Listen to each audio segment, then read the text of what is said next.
Salom Kanada kanalimga xush kelibsizlar. Qalaysizlar? Bugundan boshlab vlog tushirish niyatida boshladim.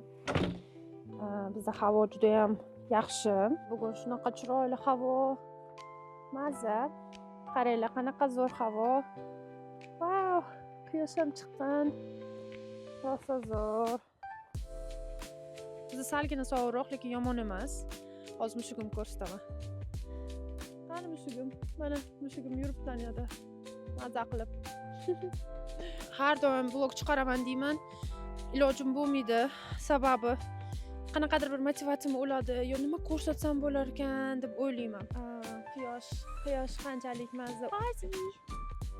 Fazi, qaranglar qanaqa go'zal mushuk.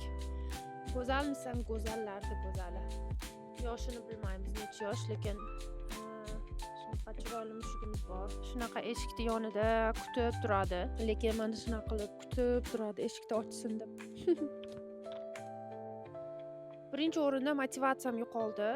Motivatsiya qachon bo'ladi? Agar ko'proq podpiska bo'lsa, ko'proq kommentariy bo'lsa, juda ham motivatsiya oshar ekan, lekin men qanaqadir bir ko'proq kutmadim.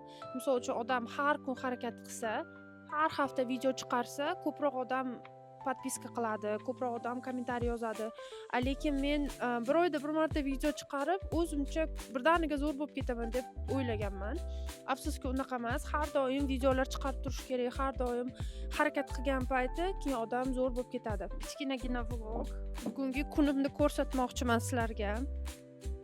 O'ylab qarasam, har kuni hayotim boshlanishini kutib o'tirar ekanman. O'zim bilmagan holda har kun kelajakda o'qilaman, kelajakda bu qilaman deb yurar ekanman.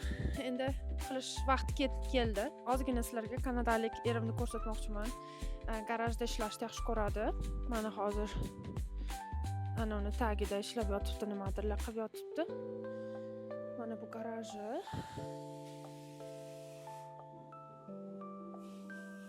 Bu garaji. Kattagina garaj, to'g'risini aytsam, uyimizdan ham kattaroq bo'lsa kerak. Mana bu shuni biz sayohat qilish uchun tayyorlayapmiz. Shunaqa garaj. Keyin uyga kiramiz. Xolodilniki ham bor mana bu yerda. Lekin shunaqa sovuq, bilmasam qanaqa qilib ishlayapti bu. Oxirgi 1 yil ichida Instagramimni juda zo'r yuritib boshladim.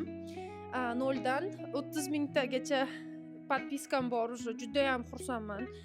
Agar Instagramimga qo'shilmagan bo'lsangiz, обязательно qo'shilib qo'ying. Xursand bo'laman. Mana bu shariklar qaynukam tug'ilgan kuni bo'lgan vaqtda ilib chiqqan edik. Qaynonam o'zi ilib chiqqan edi. Bularni yechib chiqishim kerak bugun. Birinchi qiladigan ishimiz bu mana shu shariklarni yechib chiqish.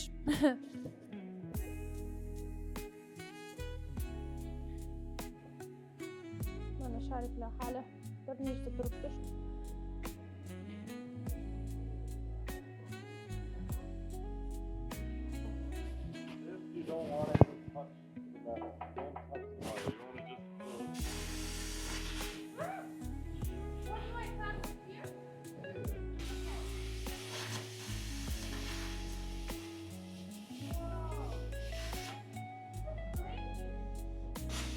Qaranglar, gullarni go'zal. Hozir tezgina idish-tovoqda yuvamiz.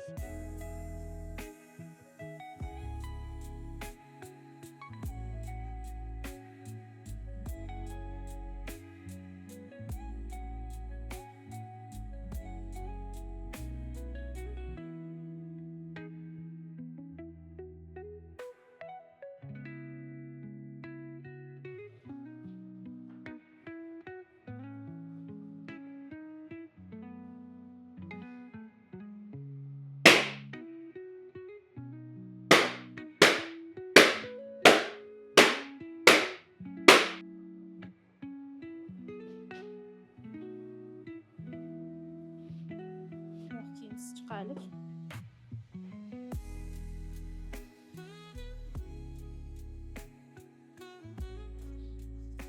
45 kilogram. Hazil 65 kilogram. 65. Vlogimni shu yerda to'xtataman, lekin bundan keyin har kuni vlog chiqarishga harakat qilaman. Podдержкаларing uchun rahmat. Keyingi videolarimda Uyda pitsa qilganim va qaynisinglim, qaynonam bilan birga vaqt o'tkazganimni ko'rsataman. Sizga yoqqan bo'lsa, kommentariy yozib, albatta podpiska qilishni unutmang. Keyingi videolarda nimalarni ko'rishni xohlashingizni kommentariyada yozib qoldiring. Ko'rib turganingizdek, bizda ikkita mashina bor. Bittasi krivadi, bittasi kirlarni quritadi.